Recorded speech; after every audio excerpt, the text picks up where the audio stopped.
Hey guys, Jerry again. So today's Monday. We're kicking off this week talking about coaching still. I'm on this theme of like what might happen if identified some areas that, what if I identified some areas that are holding me back, some constraints where I can get a coach, get a very intentional plan and be disciplined and follow that plan. Well, one of the things that we experience with small business owners in our network, some of you guys have heard the term Conduit. If you go over to that platform, the Conduit platform is made up of a bunch of small business owners and leaders, and many of us are in the trades, but not exclusively to the trades. But one of the things that's consistent within my friend group of owners is that many of us this time of year, so it's November, I get introspective and I'm like, gosh, I didn't do what I wanted to do this year from a professional standpoint.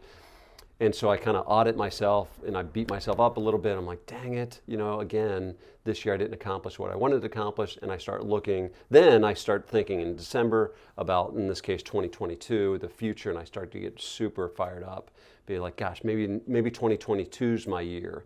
Well, one of the consistent themes within my friend group of small business owners is that we, this time of year, will reflect back on how much time did I spend working on my business this past year versus working in it. How much time did I spend working on it versus in it? And many of us every year are like, gosh, I want to spend more time working on it than I am doing the work that's necessary on a day-to-day basis. And so more to come on this, but one of the things that I'm asking my friends, some of my friends, is to say, hey, do you want to get in a small group and provide some encouragement and some accountability that this is the year, right?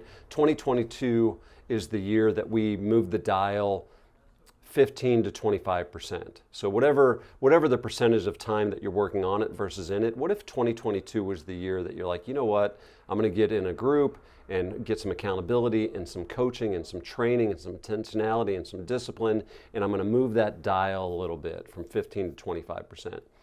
What might our conversation be a year from now? And so anyway, I'm preparing myself to have that conversation with a few of my friends to say, hey, what about providing an accountability group, some coaching? We'll get some coaching and some intentionality, and maybe we can move that dial over the next 12 months, just 15 to 25%. And then maybe we could do it again the following year. Maybe in 2 to 5 years, we could actually build a business, build an infrastructure that would allow us to spend more time working on it than in it.